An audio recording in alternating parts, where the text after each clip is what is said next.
we did a lot of distributive property. In indicator 19, we're actually going to be doing the reverse of the distributive property. And the reason why we want to sometimes break things down and reverse the distributive property is because it does help us solve equations. We are actually getting ready, we're doing all the prep work so that way we can start solving equations that have exponents in it. I don't know if you guys can see on the board, like off to the side right now, my Algebra 2 classes are currently solving. They're actually, honestly, like a month ahead of you guys right now. Just because they missed a lot of Algebra 1 last year, so we're doing lots of Algebra 1 review because some of the stuff sometimes whenever kids tell me they don't see things, I think they're making it, I'm like, no, you've really, and like sometimes I'm like, okay, maybe they really didn't see this because who knows what they did from March to May last year. So eventually we will be solving equations, but this is just kind of some prep work. So whenever we're dividing, we had two rules. We actually started dividing a little bit in indicator 17 whenever we were dealing with exponents.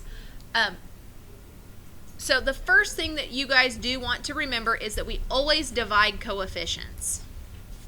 Divide, or it might be like reducing or simplifying your coefficients. So if it ends up being a whole number, please divide it. But if it doesn't divide out to a whole number, reduce those fractions if you can. And then what do you do with powers in division? Do you guys remember? We subtract. So we're going to subtract our powers with like bases.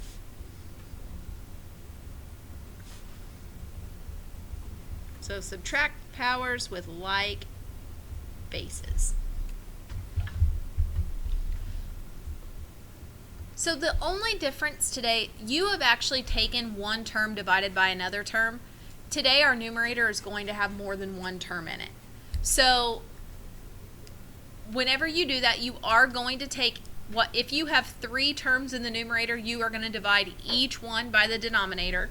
So the first example will start out pretty small. Let's go with 12x squared minus 8x plus 10. And we're just going to divide it by 2. 12x squared minus 8x plus 10 divided by 2. So what this is telling us is we are going to divide, first of all, how many terms do you guys see in the numerator? 3. There's 1, 2, 3.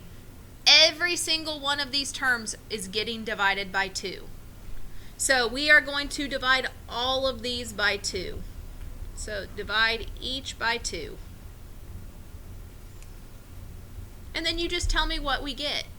So what would 12x squared divided by 2 give me? 6x squared. And since the denominator did not have any variables, we don't have to change those. So then the next term, negative 8x divided by 2, what does that give me? Negative 4x. And then the last one, just the constant, 10 divided by 2, plus 5. So we're just dividing every single term in the top by whatever is in the denominator. That's not too bad, is it?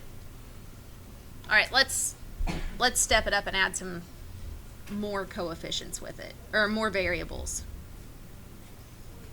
24x cubed plus 15x squared minus 3x divided by 3x.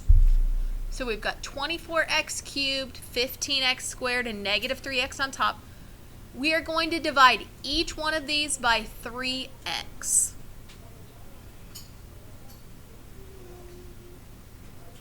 So let's divide the first one. So we're going to divide each one of these by 3, and then we're going to subtract an x from each term. So what is 24 divided by 3? 8. And then what's going to happen to the x's. We have 3 here, but we subtract 1 out. So it becomes x squared. And then for the second term, 15 divided by 3 gives me 5. Now what happens to the x's? If I have 2 on top and I subtract out 1, just 1x. And then the last part, negative 3x divided by 3x. What is it if you divide something by itself?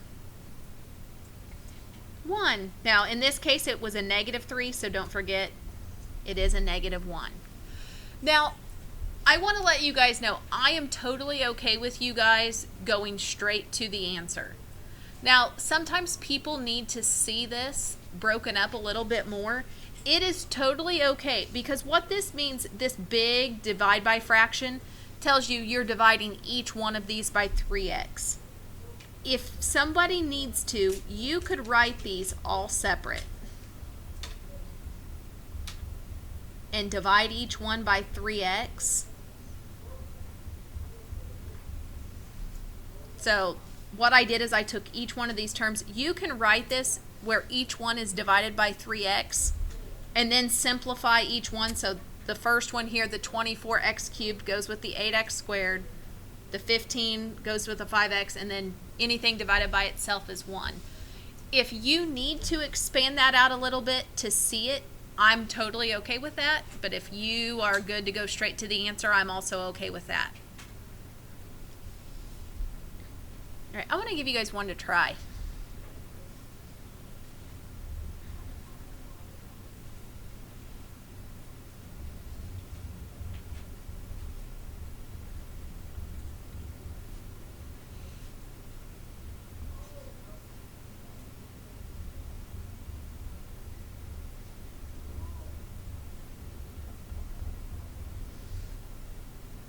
And on this one, don't feel like you have to reorder them. You can just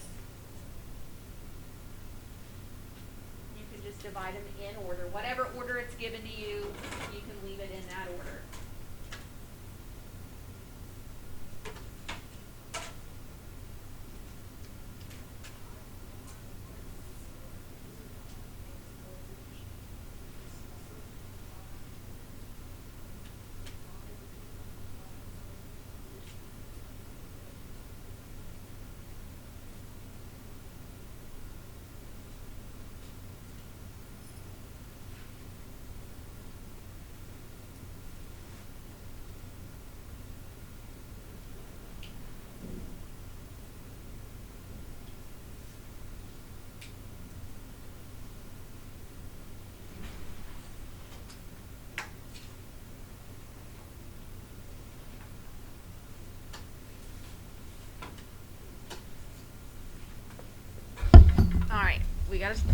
I'm going to expand this first, just so you can see where each answer comes from.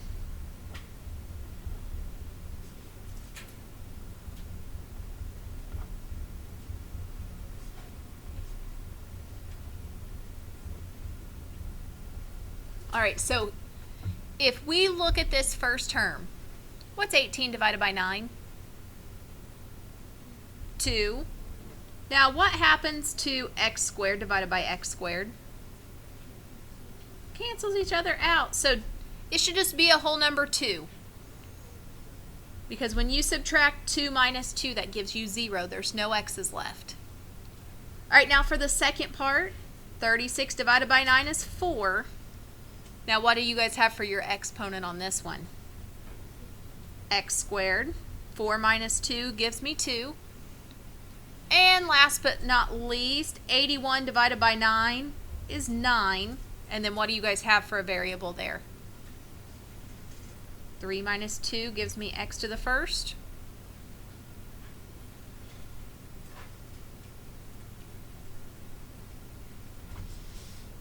Give me just a second. I'm going to look at something really quick.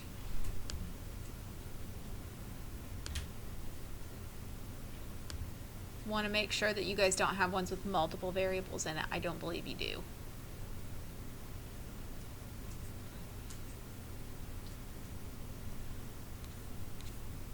Nope, we're dividing by single variable. Stay easy enough. All right, this will be our last one for the day. Are you guys ready?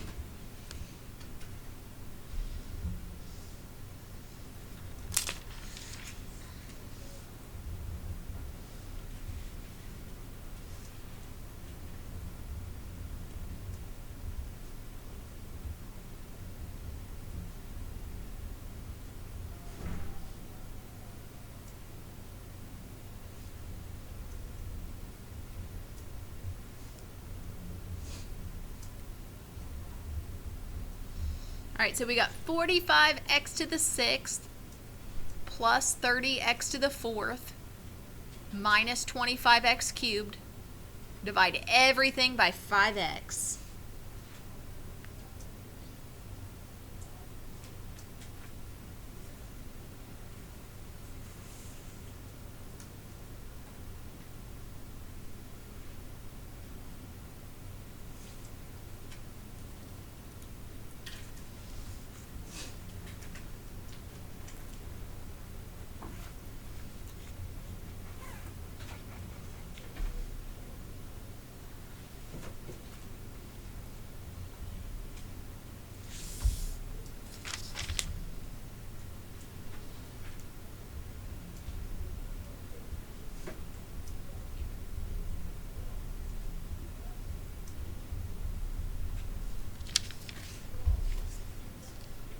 What do you guys think?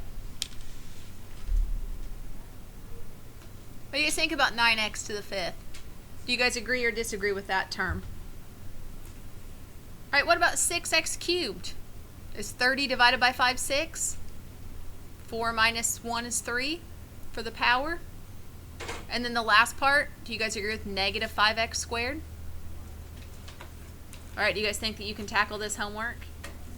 All right, and the assignment for today, and I shouldn't have closed out of it. Let's take a look at this for a second because there's a lot on there. All right, so let me see.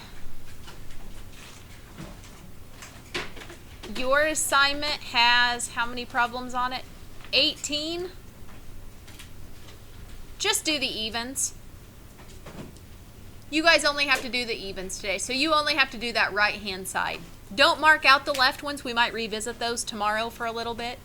But let's just do the evens for today. Yes, if you want a new stylist, I do have those.